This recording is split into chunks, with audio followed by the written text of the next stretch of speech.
it was one of those things that caught on people's attention. Oh yes, let's get a laptop to kids and then they will be smarter. It turns out that when you actually do the randomized controlled trials, the best study is done in Peru, where about a third of all the laptops were distributed globally. It turned out that it had absolutely no effect on their learning.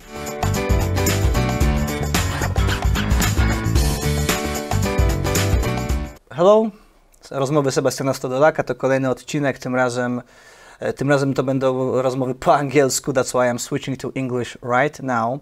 Today our guest is Bjørn Lomborg, who is a Danish author and the president of a think tank named Copenhagen Consensus Center. He's the former director of the Danish government's Environmental Assessment Institute in Copenhagen too. Mr. Lomborg gained world renown in early 21st century for his critique of mainstream theories of ecological crisis, and later advocated efforts to combat climate change. In 2004, he was listed as one of the Times 100 most influential people on the planet. I'd say that his works, especially books, are even more important now than 20 or 15 years ago. That's my opinion. You're gonna see whether I'm right or not. We are soon publishing one of Mr. Lomborg's book, False Alarm. If you watch the movie Don't Look Up, it's like totally opposite view of the world. So there is no catastrophe ahead of us, at least not such a big catastrophe as it's often presented or painted. So this is precisely what I would like to start our conversation with. Why do you think the global warming is not like an existential threat to human race? Because that's the main thesis of the book. Yes, that's because that's what the science is telling us. So a lot of people like to say, look, you should listen to what the science tells us. I'm not a climate scientist, I'm a social scientist, I'm an economist. But what the science is telling us is global warming is a problem. It's not the end of the world by any means. And that's important, because if global warming was the end of the world, which is how it's being presented in the media and certainly how a lot of people think about it, then clearly we should worry about nothing else. If climate change is the end of mankind in 7 or 9 or 12 or however many years it's become recently, then there's no other thing that matters. If this is a meteor hurtling towards Earth, this is the only thing we should be concerned about. But it's not. The UN climate panel tells us very clearly that global warming is a problem.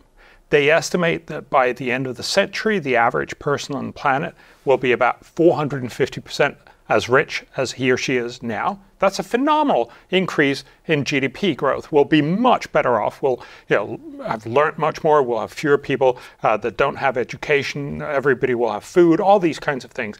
But because of global warming, instead of being 450% as rich, it will feel like we're only 434% as rich. Now, that's a problem, because we could have been better off, but it's not the end of the world.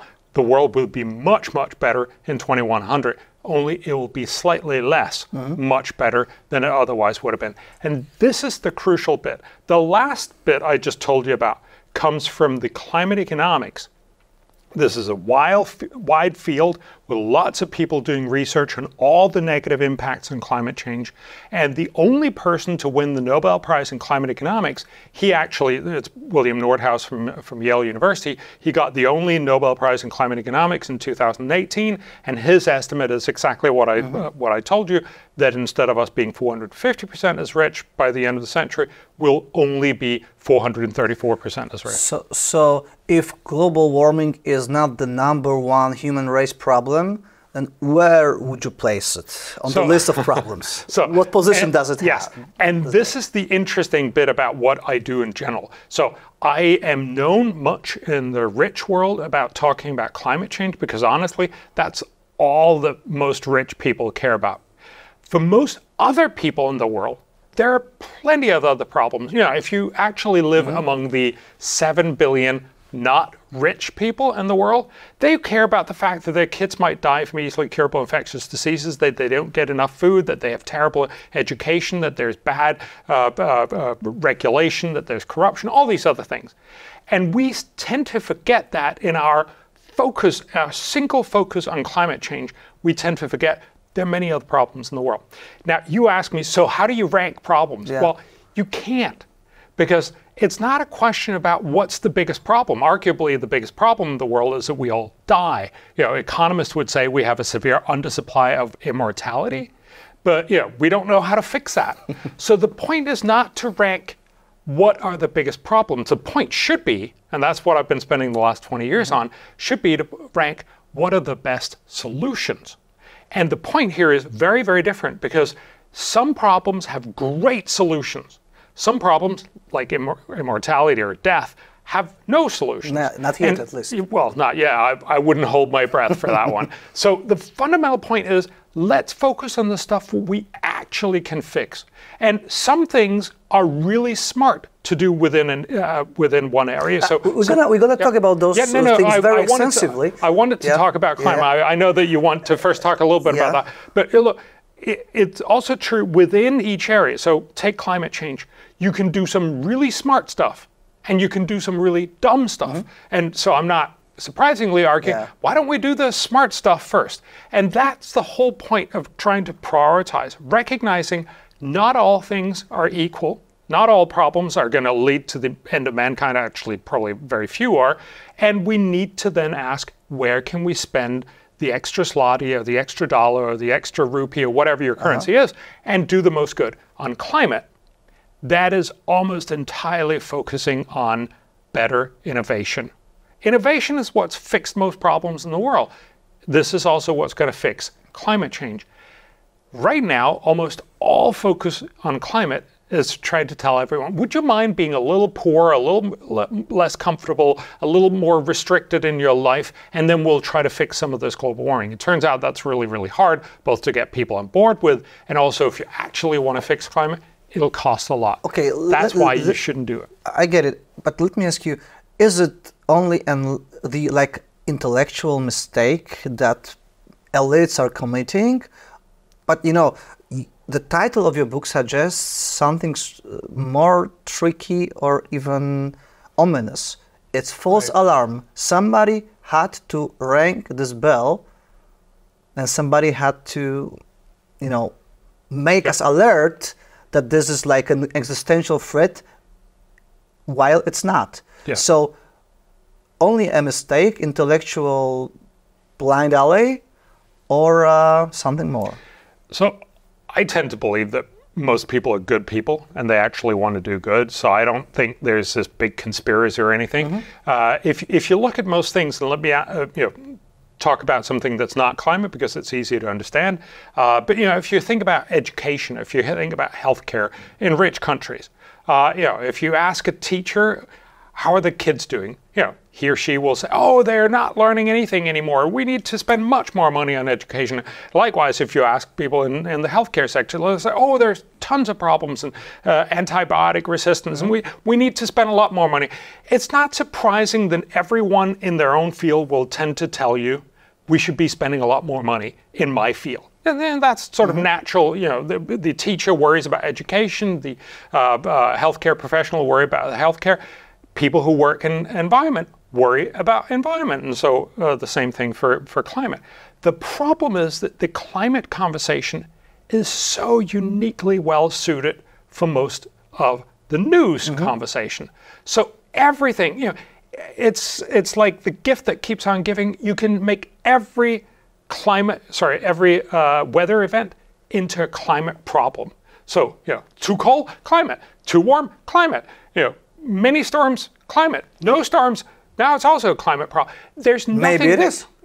And look, maybe it is. Actually, the UN climate panel will tell us you will see more heat waves. Now that's a problem. You'll see fewer cold waves. That's a great relief for most people. Many, many more people die from cold than from heat. We should be incredibly happy about that. Some things are going to be worse with climate change. Some things are going to be better. Overall, more things will be worse than better. That's why it's a problem. But you can't have this conversation. That's what we have with current media.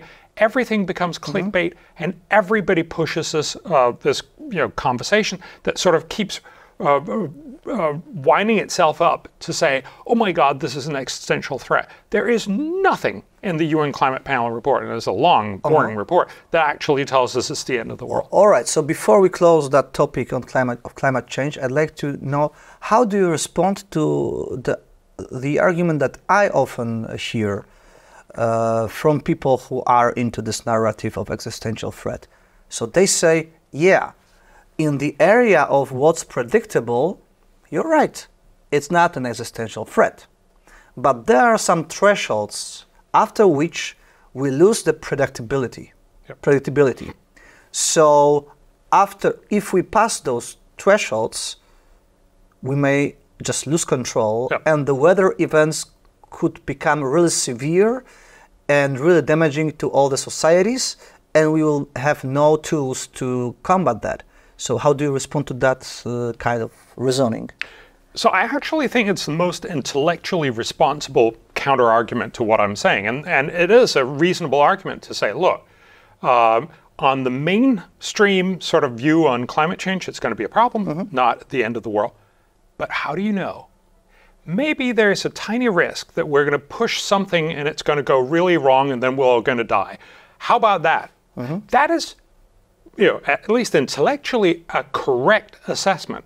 However, that's also true for every other problem in the world. Everything we do, we cannot guarantee that this won't end in the destruction of mankind. Very clearly, how do we deal with North Korea? It seems to me that unless we spend all of our resources on North Korea, and maybe even not then, we are at risk at starting a nuclear war that'll eradicate the world. How about bioterrorism with, for instance, easily assemblable DNA kits, that kind of thing? That could easily lead to terrorists ending humanity, making up new viruses. What if we don't fix HIV in sub-Saharan Africa? It leads to the breakdown of many nations in sub-Saharan Africa, which leads to refugees for refuge for terrorist organizations that will eventually wipe out humankind. I can go on and on and on. The point is, if you want to see monsters, there are monsters lurking everywhere. Now, this has been true for all of mankind. I'm not saying that that doesn't mean we shouldn't look into that. I'm very happy that we have academics that actually look into that. And if we find something that turns out, wow, this is actually a really big sort of possible place for monsters to lurk, and we could alleviate this really easily, we should. But that actually, and I argue about that in the book, if you worry about really runaway effects, the only way to deal with that is through geoengineering, which is basically the controlling of the climate. But also can have some side effects that you cannot predict. Sure. Look, I'm not arguing that we should just go ahead with geoengineering. So the basic idea is, if you, for instance, change the albedo of the planet, you could do that by putting in sulfur particulates in the atmosphere. You can make the Earth a little whiter, then it'll reflect more sunlight back, and then you'll actually cool the planet. Now, as you say, that might also have negative effects, and absolutely we should research this. But the important part to recognize is, if you worry about there being runaway effects, it is odd, to say the least, and it's actually somewhat suspicious, that you're saying, so we should make a policy that we have so far pretty much failed to get most of the world to do, namely decarbonize. We should do that much, much more, and we should do that so quickly that it'll actually have an impact. Even if we manage to do all of that with China, India, and everybody else by 2050, you won't be able to tell the difference before towards the end of the century. This is not how you avert these kinds of catastrophes. That's why you need geoengineering. So the point here again is to say it's a sensible conversation, but it's one that's true for all the challenges of humankind, and you need to have a discussion about what is actual realistic policies to deal with that. And for climate change, that is geoengineering. You mentioned innovation as a way to adjust to climate change, right? Probably, or to reduce its negative impact. The European Union has a lot of regulatory tools that are supposed to bring in innovation in Europe. One of the fresh one is ESG reporting. So the idea is that if you make firms aware of their external impact that they have on the world, they will come to realize how much evil they're doing, and they will try to put some resources into reducing that that impact. So do you believe that more bureaucracy, more data in that respect, because you are a believer in data, will produce a good result in that respect? The way you just described it, it's a very, very tenuous and very long process and argument. The main point that we try to do, and we're some of the only ones who've actually produced peer-reviewed literature that shows innovation is the way to fix this. It's not predominantly about adapting. Adapting, we already know most of the things. You build dikes for rising sea levels. Innovation is much more about if we could figure out fourth generation nuclear. If fourth generation nuclear could be incredibly cheap, everyone would switch. But it's really a more general kind of argument of saying if you come up with new technology that's cheaper than the current technology, so green technology that's cheaper than the current technology, everyone will switch. You won't need to convince any Poles or any Americans or Chinese or Indians. They'll simply switch because it's cheaper and better and more effective. So, to put it very bluntly, when you look back in the 1950s, for instance, Los Angeles and many other places in the world, Los Angeles was terribly, terribly polluted, air pollution, mostly from cars. The solution was not to tell everyone in Los Angeles, I'm sorry, could you walk instead? Which, if you know Los Angelinas, that would never work, right? The point was, instead, you invented the catalytic converter, which is a fairly inexpensive thing. You put on your exhaust pipe, and then you emit much, much less air pollution. Now, you regulated that everybody had to pay for it, so it cost a couple $100 for each car, but then you basically made Los Angeles much, much cleaner. That's how you do it, not by telling people you can't, you mustn't, you shouldn't, but by making innovations. That means that we, for very little money or even advantageously, will pollute less. That's how you solve this problem. So ESG is not the right direction simply because it's an incredibly expensive way of achieving almost nothing. And most of the problems that we have in much of the approach to climate change is that we're currently spending lots of resources, achieving very little. What I'm looking for is how do we spend less resources, making it more plausible that we get everybody on board, and do much, much more. And that's the leverage that you get from research and development. Okay, so enough of the global warming. Let's talk about something that we can actually have an impact on. Yes. So this is your new book. It's Best Things First. Who knows, maybe we'll publish it too sometime in the future. And the cover says the 12 most efficient solutions for the world's poorest and our global SDG promises. I'd like to remind you that SDG stands for Sustainable Development Goals. It's like the idea that there are like 70 points that need to be fulfilled till 2030. Inside of those points, very ambitious goals like reducing world poverty to almost to 3% or below 3%, things like that. There are like 169 like particular detailed promises also to be fulfilled. There's a lot to be done. How do you look at those things? Because you focus only on 12. Yes. So it's not 169. Why not? Yes. Why only 12? So let's take a step back, as you first talked about.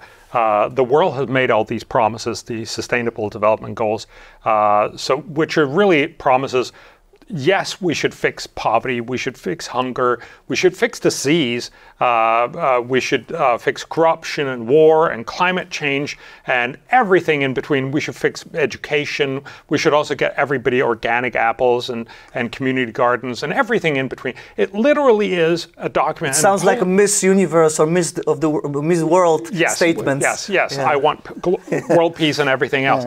And it really is that kind of thing. Poland, every other country in the world has subscribed to this. It's a UN setup that runs from 2016 to 2030 saying we should do all good things. And in that sense, you can actually see climate change as one of the many, many, many things we need to fix in there. What we're pointing out is we're now at halftime for this process. 2023 at the midpoint between 2016 and 2030. So the world is at halftime, but we're nowhere near halfway.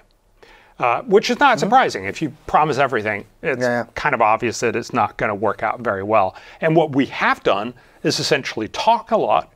We've focused on a few things, often the things that have the most press attention, but we have certainly not managed to find a way to stop wars. The Ukraine war is a very obvious example of that, but there are many other wars going on in the world. Get education to be good, or stop many infectious diseases, or many of these other things. So what we tried to do with this, what I've tried to do, and remember this is more than 100 economists and several Nobel laureates work in there. I'm just sort of the sock puppet talking about all the smart stuff. We tried to identify what are the very best things to do? Where can you spend a zloty or a dollar or a rupee and do the very most good? Again, it goes back to that point we just made about climate change, that it's not about which is the bigger problem, but it's about which problem can you most effectively and most easily solve. Let's make a pause here before you're going to go into the details of the book. UN Secretary General said we need a global $500 billion stimulus package in order to deliver on the promises that we made. Yes. So why be so minimalist? Such a minimalist? Because nobody's going to come up with $500 billion. I mean, Antonio Guterres, bless his heart. I mean, I disagree with him a lot, but he certainly wants to do good. He's basically saying, look, we're failing badly on promising everything to everyone. So give us more money.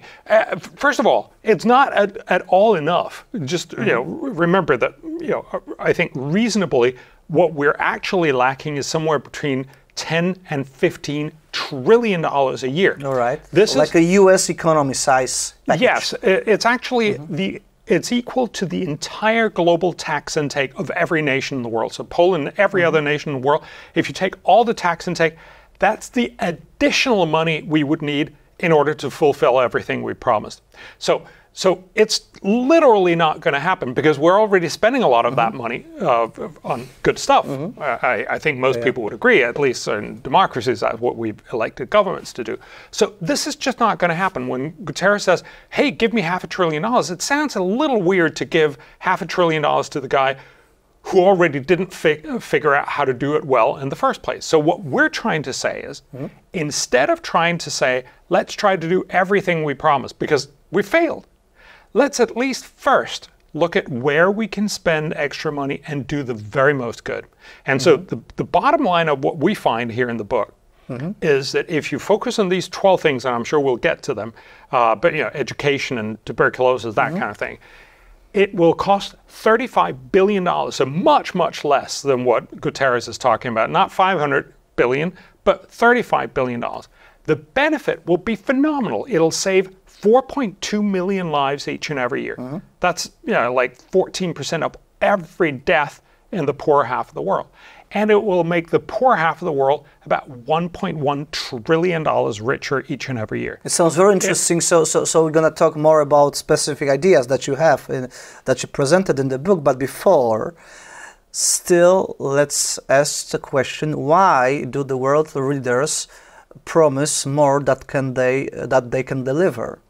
I mean, is it just a political talk, because it sounds nice and it gets them voters, or maybe it's because of the structure of how the international institutions are working right now, so they need to kind of legitimize their existence. That's why they do all those promises they cannot deliver, so they have to extend their functioning into eternity. So what is your explanation here? So I think the simple answer is politicians love to promise stuff that they don't actually have to deliver. If you were poised in 2016 to say, what am I going to deliver in 2030?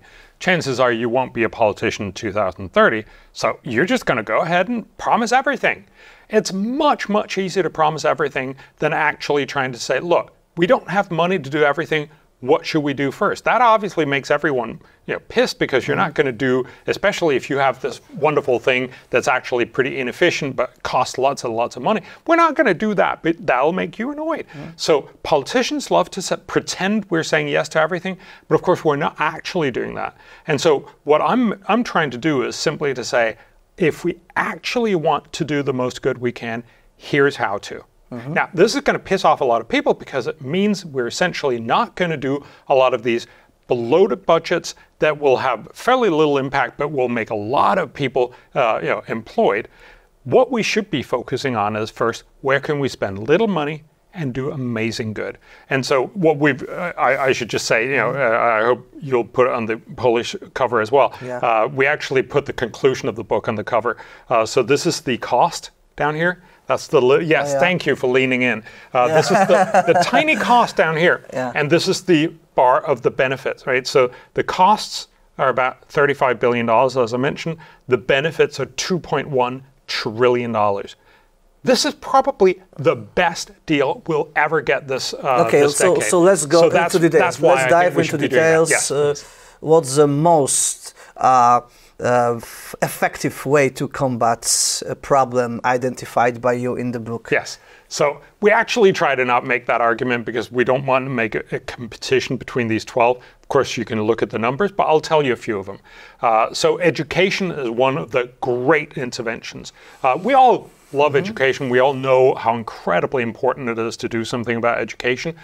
The problem is that in most parts of the world, kids are in school, but they learn virtually nothing. So let me give you one example. So 10-year-olds in poor part of the world, there's about 480 million kids in primary school in the poor part of the world, so almost 500 billion kids.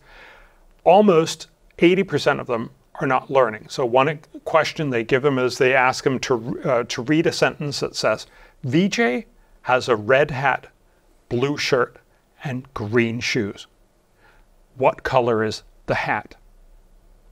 Now, the right answer is red. If you're worried. But most people can answer that. But the problem is 80% of these kids can't answer this question. And the reason why is they have technically learned to read. That's what we put them in school for, so they can without understanding. But they don't understand. They can't pull this together as a sentence, and so they can't answer it. We're basically wasting people's time in most of these schools. They come in, they have teachers that are not very well prepared, teachers that aren't getting paid very much, teachers that have very little more schooling than the kids that they're actually teaching, and they don't learn anything.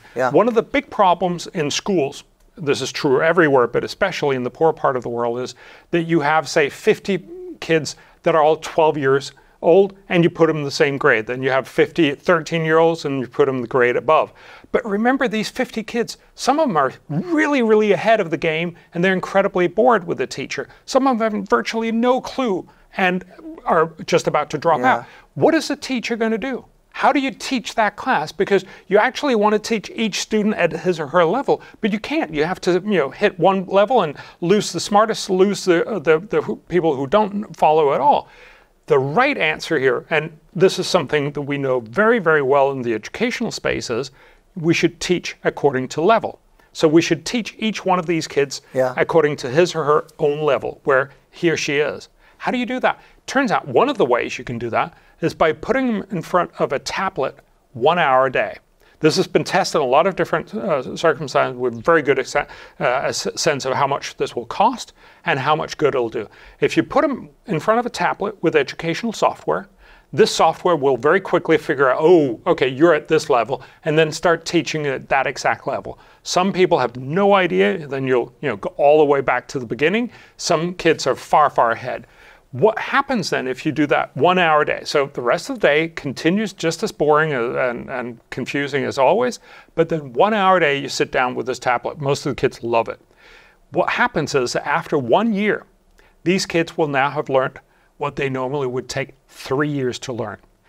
The cost is about $21, so that's a little part of the tablet, some software. You probably need solar panels. You need a place to lock it in order to be able to not have it stolen. You'll still have some of it stolen. You'll still have some of it not working, all that stuff. If you look at all those costs, all of those outcomes, you actually get, for every zloty spent, you will do 65 zlotys of good. So you say that there was some research to There is an enormous amount of research. This has been done in many different countries where it has been done, for thousands and even tens of thousands of kids. So we have very good, typically what's the gold standard in development, which is randomized controlled trials, where you do it for one group, but you don't do it for the other group, and then you see what's the difference, just like you do with medical studies. And we know this very, very well.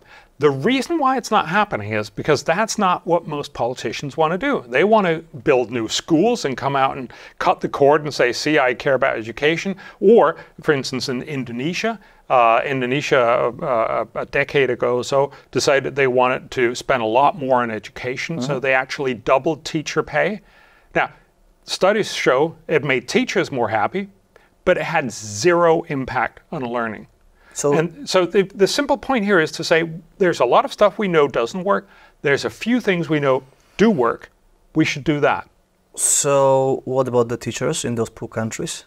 So the teachers should, so the other part, so I only told you one part of it. Another part is to give them semi-structured teacher plans. So a lot of these teachers, as I told you, have very, very little sort of additional ability beyond the kids that they're actually trying to teach. So very often about 40% of all teaching is very unstructured and the kids have virtually no idea what's going on. If you give these teachers semi-structured teacher plans, for instance, Kenya is floating this out to the whole country, like the tablets of Malawi, we've been helpful in doing that. Malawi is doing this for the whole country of Malawi. But Kenya is doing this for structured teacher plans. You have a little bit before the semester start. You teach them 3 days. Then you give them a page of what they need to go through for each of the classes they have to teach all the way through the year. Every week you send them SMS messages and tell them, hey, you're going to be doing this and that and the other. How would you incentivize those teachers and pupils to use the software effectively? So the point here is that when you're talking about the teachers, most of these teachers are not paid very well. So it's not like they're teachers because they want to get rich. They're teachers because they want to teach the kids. They just don't have the tools. Or they don't have any other job. And that's probably true. But giving them this structured teacher plan is incredibly cheap. And we know, because it's been demonstrated again with lots of research, that this is very, very effective. When you talk about the tablets for the kids, it turns out that almost all the kids love this because they go to school for 7 hours and have terrible experience. Then for 1 hour a day, they sit in front of this tablet and they actually learn. They would probably love to have more, tablet hours. We don't know that, whether it works, because it's only been tested with 1 hour a day. And that's why we're recommending 1 hour a day. So again, because you mentioned the benefit side, which is huge, and the cost side, which is tiny, and you said, in total, those ideas will generate $1.1 trillion in economic value. So what part of it, what share of this $1 trillion will be education? So that'll be about 60%.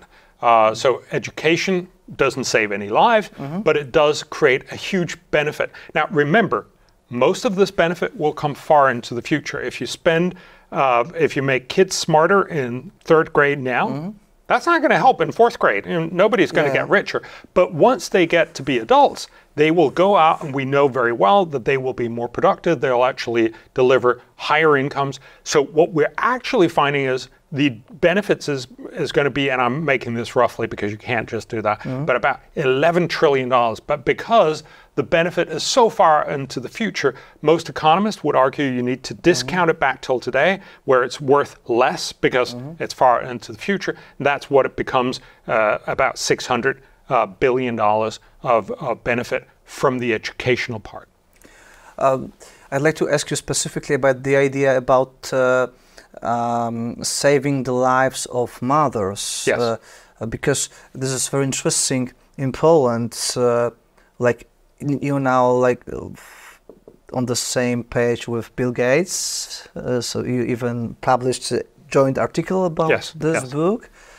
And in Poland, Bill Gates has a very kind of a bad reputation especially thanks to a lecture that he has given probably 8 years ago about populational trends. So he used the word depopulation. It became viral, and everybody depopulation. They say that Bill Gates would like to depopulate the world. So this is like a kind of a, you know, the common knowledge for the average guy in the street. Bill Gates, he's an evil monster. He wants to depopulate the world. But here he is endorsing an idea of actually saving lives of 166,000 mothers and 1.2 million newborns each year for less than $5 billion annually. So what's the idea behind that? And why Bill Gates, first of all, why Bill Gates is saving lives? So I think, I know Bill Gates somewhat. I'm not a great friend or anything, but I meet him reasonably regularly, and his organization actually funded this project. So that's part of the reason. My understanding of him, and certainly my interaction with him, is that he has really been very, very focused on saving lives. He's tried to eradicate polio, which would be a fantastic opportunity for mankind. His organization is one of the biggest spenders on childhood immunization and many other things. So he wants to save lives. And one of the things that he hasn't done very much in, but that we're trying to convince him to spend money on, is on maternal and newborn health. So one of the things I've learned a lot writing this book, because most of these things you never hear about. We hear a lot about climate because it's, it's fun and exciting and the world is going to fall apart kind of thing, but we don't hear about all these other things. Every year, about 300,000 moms die in childbirth, and about 2.3 million kids die each and every year. Most of this is totally unnecessary. It's not rocket science how to avoid it. So what we're trying to say is there a cheap way to reduce that? And the simple answer is yes, there is. If we had more moms in institutional birth, give institutional birth, this has some cost because the mom actually have to take a couple of days out. Typically in poor countries, she'll work possibly even the day that she gives birth, and certainly the day after. So it has some cost. It also has some cost because you need to build more hospital space and so on. You also need to have basic obstetric measures. So if something goes wrong, you need to actually have some nurses that can help you with those kinds of things that go wrong. You also just need to have disinfectants. You'd imagine that you would have that in hospitals, but often you don't. So these are all the kinds of things that you need to have there. Let me just give you one example. So more than 700,000 kids, and very likely way above 1 million, 700,000+ kids die each year from asphyxiation. That basically means they never start breathing or they stop breathing right after because birth. Of the wrong technique of birth. So we don't know. It's also true in rich countries. So if you look at rich countries, when they give birth, about 80% of kids come out and they start breathing. 15% you have to give them a slap in the back to get them, without the slap, they would die? Well, I don't think they actually do that anymore. They sort of make sure that they get into a position. I'm not a nurse, but this is what they used to do, and it sort of feels like wake them up and get them going. But the last 5% just don't start breathing. You actually have to have a pump. You put it over their nose and their mouth, and you force in air into their lungs. And then they start breathing, and then they survive. So we do this in rich countries. So this is very well known. So every 20th kid needs that, and you make them survive further.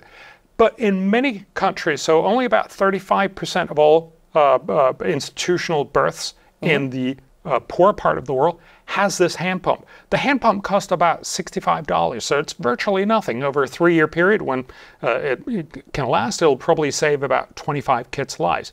This is just a phenomenally simple thing.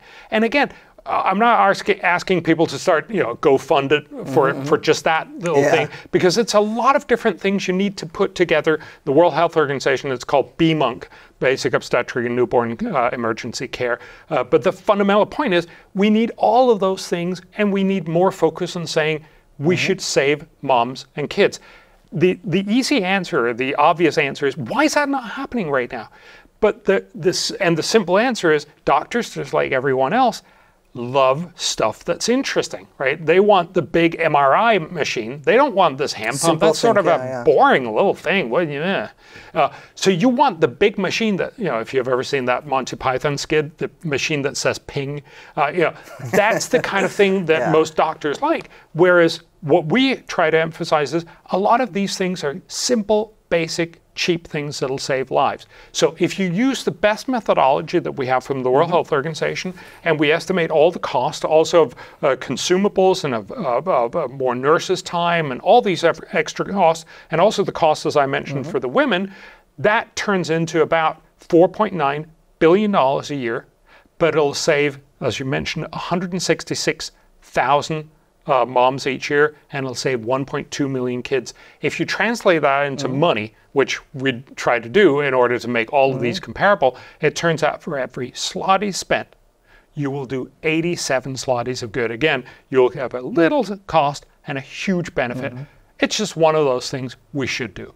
Okay, so those were 2 points or 2 solutions from your book. I think that the rest 10 should be left as a mystery for readers, because otherwise they won't buy it.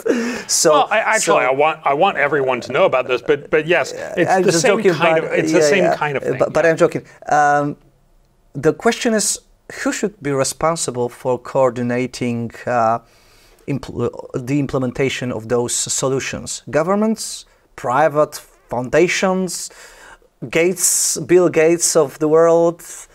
I actually addressed that in the beginning, but I think we all should be responsible. But again, I'm simply making... If all are responsible, nobody is. Yeah. But okay, so let me be more clear about it. Yeah. I'm trying to make the world aware that there are 12 amazing things we can do. I'm hoping that some of your listeners out there, some of you viewers, maybe you, maybe everybody else here in the studio, and maybe a lot of other people start hearing these kinds of things and say, oh, we should be spending more money. Now, most of us are not billionaires. I don't think you are. I certainly ain't. But I would love to get billionaires on board. I would love to get developing country governments on board. Look, this is not a whole lot of money. Of course, people in Uganda or in Malawi or in Tonga or wherever it is should be responsible and should put aside money for these kinds of things. We also should make sure that developed country money, so in the kind of overseas development aid that USAID and other rich countries give, should go preferentially to these kinds of solutions. So again, it's about pushing everyone to focus a little more on the smartest ideas. I simply want us to say, by the end of 2030, instead of being known as the guys who lost everything, we promised everything and didn't really deliver on anything, why don't we at least first deliver on these 12 amazing things? So one interesting thing about millionaires is that they also tend to focus on big things, on big projects. Oh, they God, also, like politicians, Yes. they like to open up big buildings, Hospitals new and schools, everything, yes. hospitals, and so on and so on. And they also fell for this, as you suggest, mirage of global warming as a global threat. So, for example, speaking like precise, Jeff Bezos, right, Amazon owner, founder, he promised $10 billion in order to into the research on climate change solutions. Yes. $10 billion.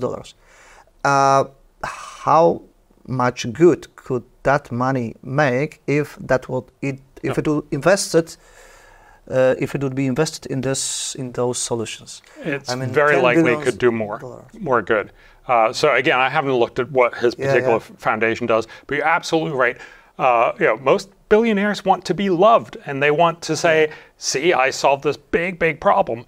And in some sense, we tend to joke that we're the defenders of boring problems. This is boring. This is not earth-shatteringly exciting. It's not global warming and weather or all these kinds of other things. It's just about this mom and this mom and this mom and this mom and this mom and that kid and that kid and that kid and that educational opportunity and all these other things. But the fundamental point, of course, is being good shouldn't be about how visible what you did was. It should be about how much good you did, and we're simply providing, if you will, the blueprint for how you can do the most good. And so, again, I'm not going to bet against human nature. It's always going to be an uphill battle. We tend to say, as an economist, as sort of a social scientist, I would love that the whole world was correct, that we did all the smart stuff. But in reality, we're pretty happy if we can just make it slightly less wrong. That's what this is about, making it slightly more effective. Okay, those grand plans that are being made by politicians that fail all the time, sometimes they do not fail totally. Sometimes they produce results, but not exactly the results that we would like them to produce. The opposite. So they have so-called unintended consequences. But also the small plans could have such consequences. Have you also examined your suggestions, your solutions in that respect? What are the risks of implementing those consequences? Yes. What those plans? What can make it work? Go wrong. Yes. Backfire. Yes. So I can't promise you that there's nothing in here that'll backfire, because that'd be intellectual hybris. Is that the word? I've only ever read it. I'm not sure how you pronounce it. Anyway, but the reality here is all of these things, as we talked about with the tablet and education, is something that has been incredibly well tested. And it's been tested in the way that we already know what happens with some of that money. It's going to go to corruption. Some of it, the teachers just won't want to use. Some of it is going to get stolen. Some of it is going to be incompetently used and all that. That's already baked into the solutions. So we know, we've already taken into account that not everything is going to be perfect. So if you will, we're trying to estimate what will actually happen if you spend your money. Yes, in a perfect world, it could have been better, but it will actually produce this much. Now, is there going to be a downside to actually teaching these kids better that we haven't looked at? Possible. I can imagine, sort of a little bit like we did in the beginning, you can imagine these scenarios that things go badly wrong. But it seems to me that that is really what we want. We want kids to be better educated, and here is a very, very simple way, proven, that will give us that. Now, having better educated kids, yeah, maybe they'll come up, maybe they'll worry more about the world and think about what's the meaning of life and all that kind of stuff. I get that you can worry about those sorts of things, but I think that's really a second or third order issue. All right, but let's focus a bit on the implementation side of your ideas. So in order to produce this great result of 1.1 billion economic value, trillion, sorry, yes. So in order to do this, it would have to be done on a mass global scale. So it had to be coordinated in a way. Can you really count that it'll be like grassroots movement of implementing those kind of solutions? So first of all, you don't need I don't think so. You don't need a global coordination or anything. Yeah, you could have this in a single country. You just do the tablets. You could even just do it for some schools, and it will have that beneficial effect for those schools, for those kids in those schools. Now, obviously, there'd be an issue of equality in there, but it's something that you can actually piecemeal put together. Just like we talked about the women, if you do this for one county or for one country, you will help the women and the newborns in that country. Now, some things you can't just do that with. If you want to eradicate polio, you actually need to eradicate in the last country, which is one of the reasons where we're not recommending eradicating polio, because that actually turns out to be really, really, really, really hard to do. But these are all things that you can just start somewhere, and the first time you do something, you'll do good. Now, you're right that politicians will likely end up amending more and other things and put in extra bells and whistles, and it'll be more expensive, it'll be less effective. It'll still be fantastically good, but just not as good as we were predicting and hoping for. So reality is probably going to mess this up a little bit, but we're basically saying if you do this, so give a tablet, don't do all the other stuff. Do you remember one laptop per child? It was sort of a thing that they said a lot in the 1990s to early 2000s. In what country? This is a global movement. Nick Raponda, he was suggesting we should have a laptop for every child. Because funny thing is that Polish government actually offered to our 4th graders, Yep. beginning next school year, laptops. Oh, okay. Well, then you're going to hate how does that correspond to your idea? Then Only you're to going to 4th hate graders. so there was some. It was one of those things that caught on people's attention. Oh yes, let's get a laptop to kids, and then they will be smarter. It turns out that when you actually do the randomized controlled trials, the best study is done in Peru, where about a third of all the laptops were distributed globally. It turned out that it had absolutely no effect on their learning. This is partly because you distract kids, so they actually end up doing other things on the computer. It also means that it's fairly costly, and it means that there's not enough educational software that'll actually help them. So what's the difference between laptop and tablet in that respect? Because you said that tablet will work, laptops so the point is, the laptop per child is, this kid gets a laptop. That means the kid, in principle, can use it 24/7. Yeah. Whereas the tablet is shared with lots and lots of others. So the kid only gets in front of the tablet 1 hour a day and interact with this particular educational software. The latter part is a very good use of resources. If you give the kid a whole tablet or a laptop, chances are the kid will watch, movies on it instead, or do all kinds of other stuff. This might also be good, but certainly the educational evidence seems to indicate that it's not. Again, we need to be careful about extrapolating from poor country in Peru to a rich country like Poland. But again, I would caution against people believing that just because you get a laptop, then suddenly your kid will learn a lot more. You need to do this under very specific circumstances, and again, that's what we're trying to say. If you do this, this, and this, you will get huge results. There are lots of ways to get bad results. Well, I think that all those ideas sounds probably very good, and that really might work in practice. But for politicians, they could be of no worth, because they're mostly addressed to help out the really poor people. Yes. The people that need the help the most. Yes. They are not addressed to the people living in the Western world. No. So we're very explicit about saying the goals that we set up for the world were in principle for everyone, but obviously all the big needs are for the world's poor. So we're looking at what the World Bank calls the low and lower middle income countries, which is about 4.1 billion people, so about half the world's population, so the poor half of the world. The need is the greatest, and this is also where an extra zloty or an extra dollar can do the most good. So that's why we're looking there.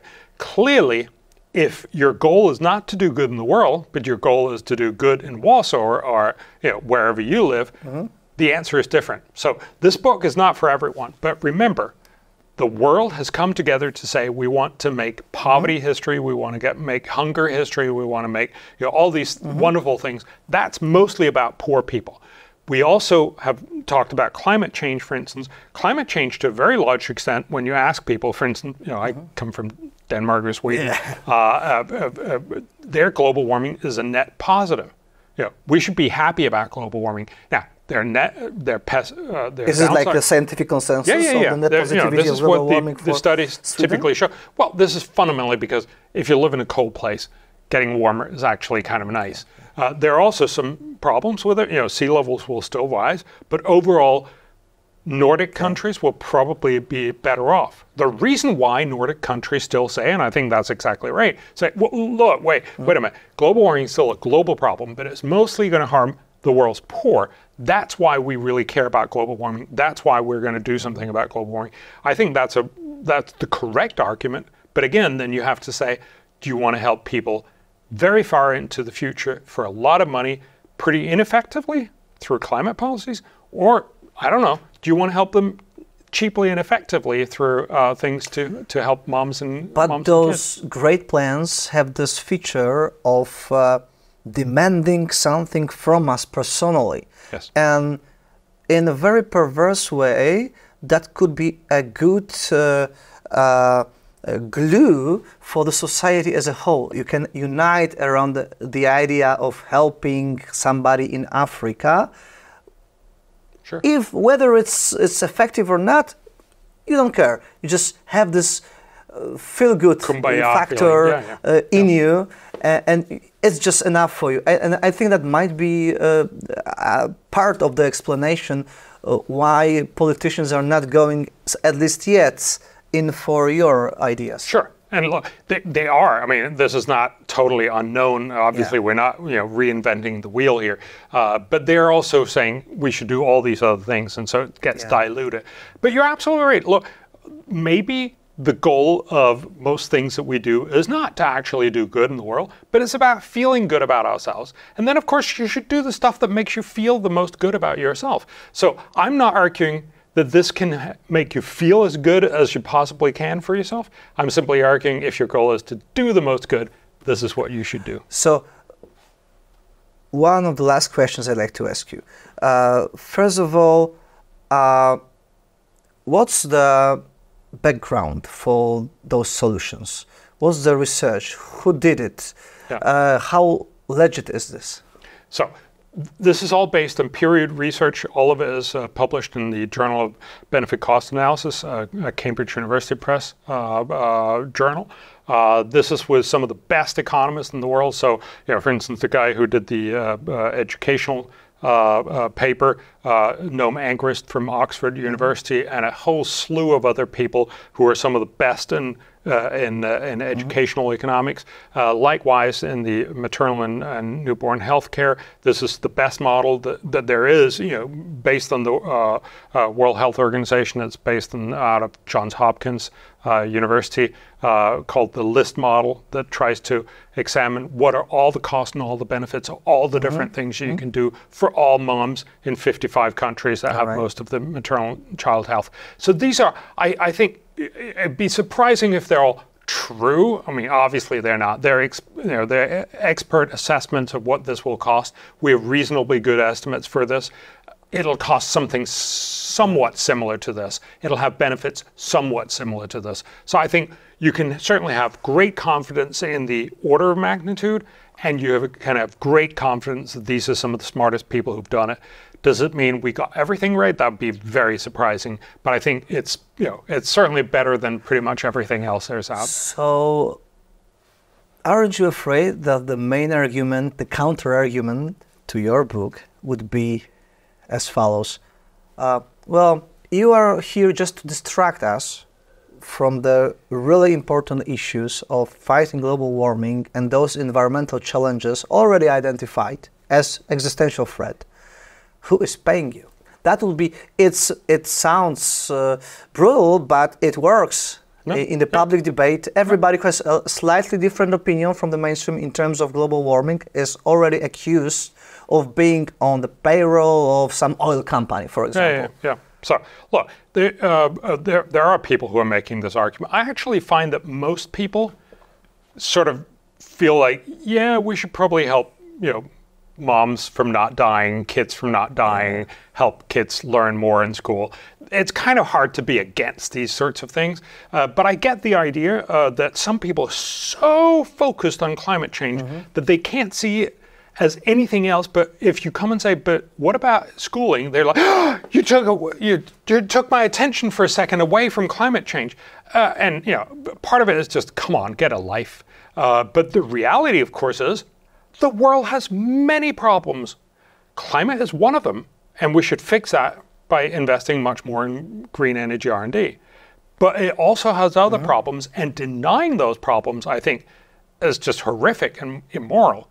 So yes, this is not an attempt to take attention away from anything else. It's just simply a way of saying, look, there are really smart ideas out here. The last question you asked me, who's paying it? Well, the Gates Foundation.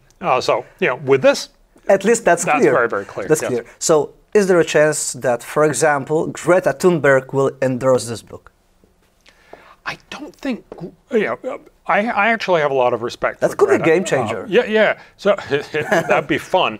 I think there's a lot of reasons why that won't happen. But yeah, I think Greta Thunberg is, honest teenager, as far as I can tell. I've never met her. And she's, very clearly reacting to the mainstream media telling us the world's going to end. And she's telling us, look, if it's actually true the world is going to end, how the hell are you still just acting? Yeah. Well, how are you acting so casually and just doing a little bit for climate change? I think that's a valid argument. I think she's wrong, but that's because she's been misinformed in the public conversation. This is not the end of the world. It's a problem. And so that's where I would disagree with her. But I think she's a very, unafraid teenager willing to say some things that need to be heard. If she saw this book, I think she'd like it. I don't know. But, that's not my main goal to get her to read this. My main goal is to get a lot of people to read this, get a lot of third world leaders, so, developing country readers leaders to read and say, we're going to spend more money, to get a lot of people who are spending development aid in rich world to read it and say, we're going to spend some more money here, to get some billionaires to read it and say, we're going to spend some more money, and get everyone to push a little more to spend money. Not where it's most sexy, but will actually do the most good. Thank you so much. Thank you. A Państwa zachęcam do oglądania naszego podcastu co wtorek o godzinie 19. Tak jak powiedziałem, wydamy książkę wkrótce właśnie False Alarm, a być może w przyszłości także Best Things First. Again, thank you so much. Thank you.